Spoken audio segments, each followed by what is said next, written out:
I don't know what they have on Trump. Listen, I have a message for Trump. Mr. President, you already manipulated the market. You already doubled your wealth, and then you already gave contract to your sons. It's time to say just goodbye. Just use, like there were a couple of bruises behind his ears or back of his hand. You have a couple of reasons to say, hey, I'm sick. I cannot continue, and I'm gonna leave. And JD Vance come, and then we will figure out something. You don't need to be worried about that. Just go into Palm Beach and play your golf. If you're gonna mess up with everything, just leave. Like you are messing the market for your own pocket. You are doing corruption for your. What is the qualification for the Jared Kushner? Like, why did he get $2 billion from Saudi? Just to get closer to you. Like, is it meritocracy, American value that we were talking about, that we voted you for? You did none of them. Just leave. Because the direction that you are taking the country, we cannot even fix the mess. Sometimes like Obama, Biden, Bush, they make a mess and they see, okay, how can we get out of it? Right now, even we show how to get out of it. You just double down on your stupidity. So if they have something on you that it's going to destroy, ruin your reputation, everything, that's fine. Just leave, so you don't need to be worried about that. But if there is nothing against you, like you did something with the kids and stuff, that then you are just a slave that you're listening. If you were blackmailed, just leave. You cannot stay here and destroy the country and say, guys, I have to listen to them because they blackmailed me. So, I mean, the best case, first of all, you have to be persecuted. You have to go to the court for what you did. Nobody is above the law. But let's say you're afraid of getting exposed, just leave. Why are you taking country down with yourself? Everything that you are doing right now is against interest of United States. Like, this is not the way that the president talks about Oman. We are talking about the Oman. We're not talking about, I don't know, like Syria or Iraq. That was a bad history between them before. Oman. Your behavior will blow you up, and all other Arab countries, they say, we in the best day of our relationship with United States, we couldn't be as good and close and with a healthy relationship as Oman does with United States. And this is the result. One time they say no, he threatened to blow them up. He didn't even say, oh, I put sanction on you, I will abandon you, I will do this or that. Nothing blow up. Like, I treat you as enemy. You can be my best friend still today. One time you say no, you're gonna be my best friend. Probably he did that so Mohammed bin Salman would understand that, oh, he shouldn't mess with him, because Mohammed bin Salman didn't allow him to use his airspace when he wanted to resume the war, but he didn't. And if I'm not mistaken, Qatar also didn't let him to use his airspace. So it was like, hey, listen, right now I'm friend with you, I can blow you up. Like, now all the countries are saying, oh, he's just a madman. He attacks anybody. There's no loyalty.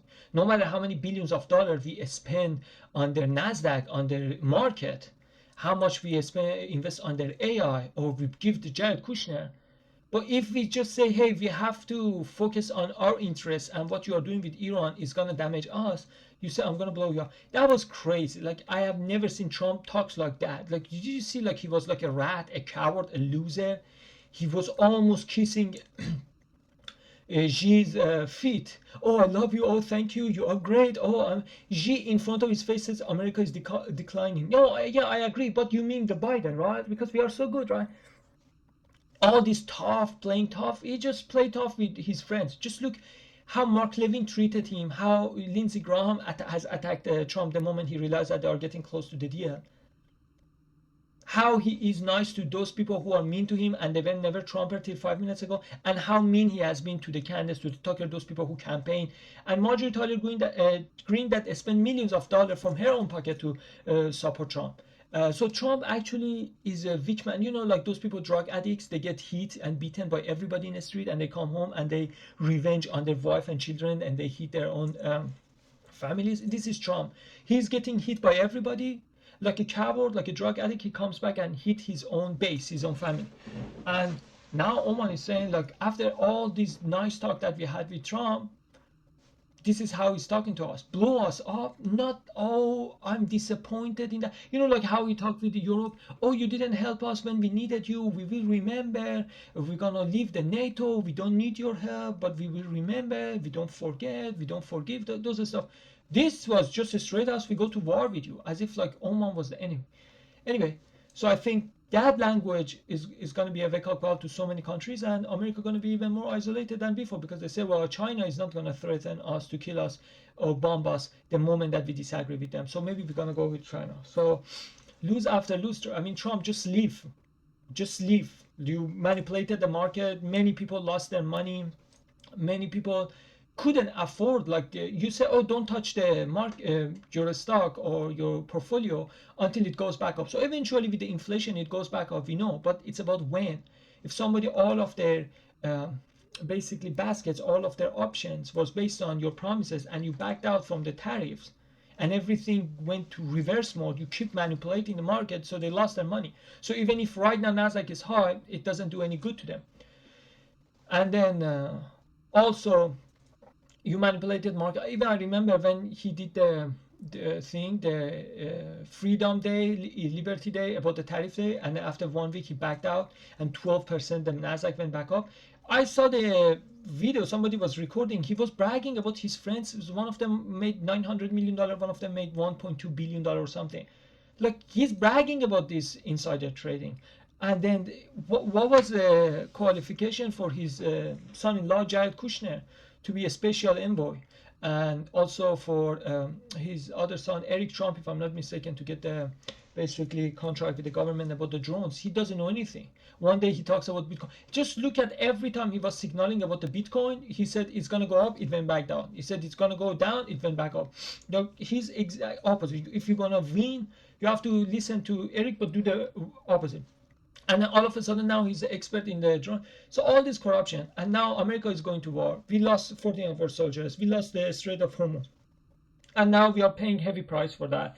And then we are more than isolated more than ever, and nobody is taking us seriously after how Iran screamed the emperor is naked, basically, to say, hey, you see all of those Patriot missiles, they are not going to help them.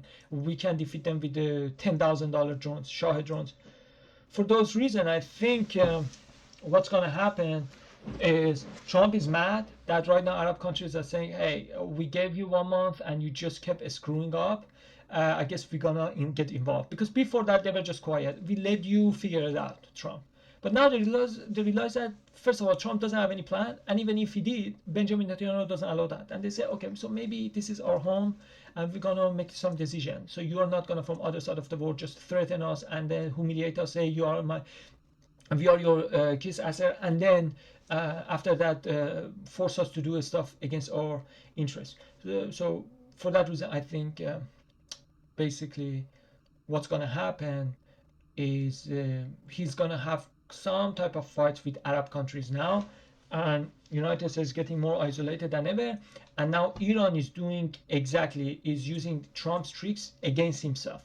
Always Trump was the first one announce something, and he put so many lies in it for his propaganda and for his own base, and Iran had to come out and then with the Lego videos and stuff explain, no, it is lie, this is not how it went, blah blah blah. This time Iran said, you know what, I'm going to be the first person who announced that, and he announced that, and now America says, oh, don't listen to Iran. Well, we should have listened to you. Why it turned out you lied most of the time? Why not listen to them? They have been more consistent than you are. So, and they are using exactly the same tactic as Trump, and Trump is not having it.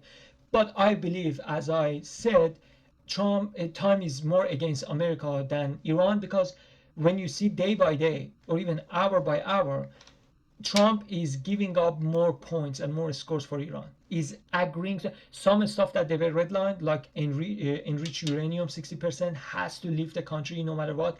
Now they're saying, okay, if you promise you will bring down the enrichment level to under 4%, so we trust you. So there are a couple of signs it's showing, because they said our oil reserve is gonna be depleted by 15, they said June or July, 15 July or 15 June, and by that time the oil price is not gonna go $1 up, exponentially it's gonna go up, and Trump knows that. And Trump tries to finish that before the World Cup, but now he has a couple of so many problems. He has to answer to his donors, to Netanyahu, to his base, and he already lost. And he already said that today in the cabinet meeting, that I don't care about the midterm. Like, I think he is at the point that he cannot care less anymore. He knows that he has lost. Probably he knows that he's going to go to jail. he's over. Like at some point he found out, bro, I'm done.